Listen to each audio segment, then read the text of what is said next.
Hello l'équipe, j'espère que tu vas bien, moi ça va super. Écoute, je suis super content de te retrouver aujourd'hui pour une nouvelle vidéo crypto qui, comme à notre habitude, nous allons nous intéresser aujourd'hui à mon top 5 crypto pour le mois d'août 2022. Petit récap des deux derniers top 5 qu'on a pu faire sur juin-juillet, bravo à tous ceux qui ont pu rentrer étant donné qu'on a pu réaliser des performances de 100% voire plus pour certaines cryptos. Je pense par exemple au Quant, au Aave ou encore au Matic, c'est-à-dire Polygon. D'ailleurs c'est ce que je te conseille aussi sur Telegram pour augmenter tes gains sur les cryptos que je te présente chaque mois, c'est tout simplement de repérer les bons endroits où acheter, les bons endroits où vendre. Si tu ne sais pas du tout repérer ces points, je t'invite à aller checker mon ebook en haut de la description. En ce moment, je te fais une petite réduction pour que tu l'aies pour pas grand chose et ça pourra augmenter de façon significative les bénéfices que tu pourras faire dans tes investissements crypto en général. Bref, comme d'habitude pour ce top, je vais te présenter 5 altcoins différents, de plus en plus risqués au fur et à mesure qu'on va avancer dans la vidéo, dans le sens où les dernières cryptos ont une moins forte capitalisation que les premières, donc sont plus volatiles et peuvent donner des mouvements haussiers comme baissiers plus importants que du Bitcoin, tu m'auras compris. Donc continue bien comme d'habitude à te diversifier, ne prends pas pour acquis tout ce que je te dis et étant donné que je ne suis pas conseiller financier, que je n'ai pas de boule de cristal, ça peut m'arriver de me tromper, donc n'hésite pas bien entendu à continuer tes recherches de ton côté. En tout cas comme d'habitude, si la vidéo t'a plu, n'hésite pas à mettre ton meilleur coin bleu, à t'abonner, ça me ferait extrêmement plaisir. Bref, trêve de bavardage, nous on est parti. Ça y est, notre marché crypto reprend un petit peu en couleur, ça fait plaisir à voir. La question bien entendu qu'on peut se poser, c'est est-ce que ça y est, on a touché le bas, on va pouvoir commencer à regratter un petit peu des positions vers le haut, ou tout simplement est-ce que c'est un bull trap et qu'on va justement reconnaître peut-être une rechute à 18 000 $ du BTC. C'est une possibilité, on le verra, qui peut arriver. En tout cas aujourd'hui, à l'heure où je te parle, le Fear and Greed, qui est l'indicateur d'ambiance sur le marché au niveau des investisseurs, eh bien a totalement remonté étant donné qu'il y a un mois on était sur un Fear and Greed de 10, donc de l'extrême peur. Aujourd'hui, à l'heure où je te parle, on est à 32, on tourne en tout cas dans la trentaine du Fear and Greed, donc là on n'est plus dans l'extrême peur, on reste tout de même dans une période pas très funky étant donné que c'est du 32 sur 100, donc on a quand même une bonne marge de manœuvre avant de regagner en confiance réelle sur le marché. Ce qui peut être intéressant déjà à première vue de regarder, c'est tout simplement la structure qu'on peut par exemple avoir entre la résistance qu'on aura eu à peu près aux 29 000 $ et justement le stop qu'on aura eu aux 18 000. Je m'explique. L'idée, ça n'engage que moi pour le coup. Je trouve tout simplement que les rebonds de M en M en M en M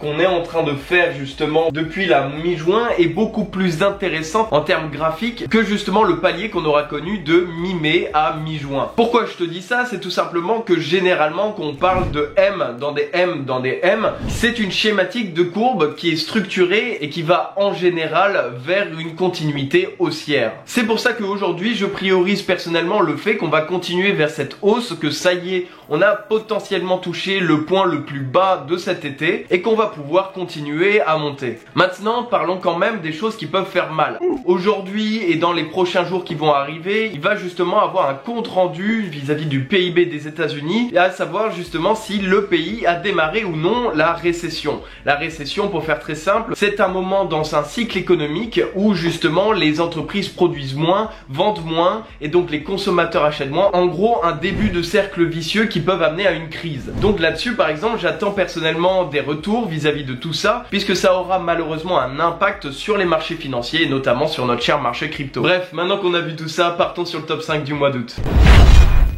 La première crypto que j'ai à te présenter, tu la connais très bien, c'est une crypto avec une très forte capitalisation qui te permet de te sécuriser mais en même temps de mettre des pièces dans un token avec beaucoup d'historique et surtout beaucoup d'avenir vis-à-vis de sa mise à jour qui arrivera très certainement dans les prochains mois. Je parle bien évidemment de tout simplement l'Ethereum. Je ne te le présente plus en termes de fondamental, mais pour moi aujourd'hui, étant donné qu'il est juste au-dessus de sa zone de rechargement, c'est encore un moment très intéressant pour pouvoir réinvestir dessus et il te permettra de te sécuriser, donc ça te permettra d'assumer potentiellement des chutes mais surtout de profiter des potentielles hausses futures qu'on connaîtra sur le marché. Pour la petite anecdote par exemple, aujourd'hui il a fait du plus 11-12%, donc ce qui reste quand même une très belle performance malgré la taille de la capitalisation de l'actif. La deuxième crypto que j'ai à te présenter, c'est tout simplement le Cardano LADA qui depuis ces 6 derniers mois s'est complètement cassé la gueule. Il est d'ailleurs 9e maintenant du CoinMarketCap crypto. Rappelons-nous quand même qu'il y a quelques mois de ça, il était 3e en position. Aujourd'hui, le fondamental reste toujours très intéressant, bien que en ce moment le projet perd un petit peu en popularité, mais entre nous, c'est un petit peu tous les projets crypto altcoin depuis le bear market, ce qui est complètement logique. Et ce qui me fait dire que tout simplement, dû à toute cette sous-évaluation qu'on a connue ces derniers mois, et bien tout simplement, c'est une très bonne crypto en ce moment, puisque la sous-évaluation amène généralement à des beaux résultats suite à une reprise haussière du marché. La troisième crypto que j'ai à te présenter pour ce mois d'août, c'est tout simplement le Polkadot. Le Polkadot qui est en plein milieu de sa zone de rechargement en ce moment, qui a perdu énormément depuis son ATH qui était à 56 $. Aujourd'hui, on est à 7 $ du Polkadot. Donc si de base, on devait retrouver tout simplement l'ancien ATH du Polkadot d'ici quelques mois, faut pas non plus s'attendre à reprendre son ATH sur le mois ou sur les 2 mois qui vont suivre. Ça va être sur du moyen long terme, mais en tout cas, si on arrive à retoucher ce point-là, on aura fait quasiment du x9, donc ce qui est pas du tout dégueulasse, on va pas se cacher. En plus, bien entendu, d'avoir une équipe très solide, un écosystème qui grandit au fur et à mesure. En tout cas, personnellement, dans la vision que j'ai du futur de la crypto, du Web3, etc., le Polkadot jouera, à mon avis, une très grosse place dans ces écosystèmes. Donc personnellement, je préfère acheter du Polkadot à 7 $ maintenant que d'ici quelques mois quand il sera déjà remonté à 20-25 $, voire plus. Pour la quatrième crypto que j'ai à te présenter, c'est tout simplement l'Atom, alias Cosmos, qui a tout simplement fait une très belle remontada après avoir été beaucoup trop bas par rapport à sa zone de rechargement. On le voit justement sur l'image normalement que je te mets à l'écran. Tu peux voir que la zone de rechargement était au-dessus du gouffre tout simplement qu'il avait créé à la suite justement des corrections qu'on aura pu connaître. Il a donc très vite retrouvé en couleur et très vite remonté. Aujourd'hui, avec la plus faible capitalisation qu'il a par rapport aux actifs que j'étais déjà présenté, eh bien il y a de belles possibilités pour faire des performances très intéressantes pour ces prochains mois. L'idée typiquement, c'est que par exemple j'ai pu recharger le 20 juin de l'Atom et j'ai quasiment fait du x2 sur justement cette fameuse crypto, étant donné que sur la même timeline, le Bitcoin lui a fait du 15-20%. Donc personnellement, sur des possibilités de reprise, ce type d'actif m'intéresse énormément pour pouvoir acheter à la baisse et revendre à la hausse, quitte à revendre une partie et laisser une partie fructifier au cas où on continue la montée. Mais en tout cas, n'oublie pas de bien prendre tes bénéfices en haut. C'est d'ailleurs encore une fois ce que je t'apprends dans le e-book, donc n'hésite pas à aller checker si tu ne le connais pas.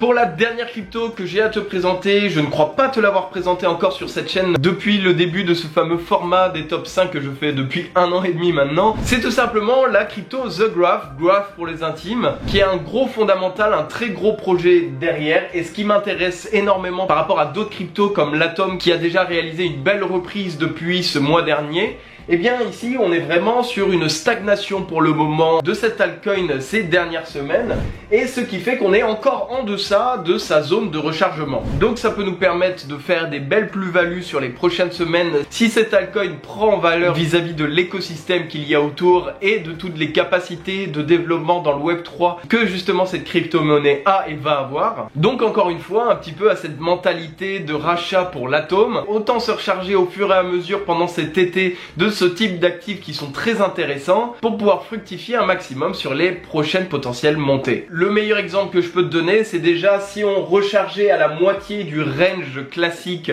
que The Graph a, eh bien on irait déjà chercher du 150%, ce qui, on va pas se cacher, n'est pas dégueulasse du tout. Encore une fois, je préfère me répéter, mais ça reste une crypto avec plus de volatilité, donc n'hésite pas à bien diversifier, ne pas faire de all-in, et bien entendu de garder ta stratégie d'investissement initiale pour ne pas non plus faire de bêtises sur des moments d'euphorie ou de peur sur le marché. Bref, voilà, la vidéo est à présent terminée, j'espère qu'elle t'aura plu. Si c'est le cas, n'hésite pas à mettre ton meilleur coins bleu, ça ferait extrêmement plaisir. Merci à tous les gens qui le font à chaque vidéo. À t'abonner bien entendu en activant la notification si ce n'est toujours pas fait. Tu peux aussi nous rejoindre sur Telegram en haut de la description. C'est un groupe gratuit où je te balance des petites infos de temps en temps quand j'ai le temps et quand je le sens bien. Tu peux aussi, comme je te disais, aller checker mon e-book avec la réduction en ce moment pour pouvoir t'aider dans l'analyse des courbes et savoir quand est-ce que tu dois vendre et acheter sur le marché. Enfin bref, je te souhaite un excellent mois d'août, des bonnes vacances si tu en as, et nous on se retrouve du coup fin août, étant donné que moi aussi je me prends quelques semaines pour me reposer un petit peu et repartir en septembre septembre comme chaque année. Bref, je te souhaite une bonne journée, une bonne soirée, c'était Valentin pour vous servir. Allez, salut!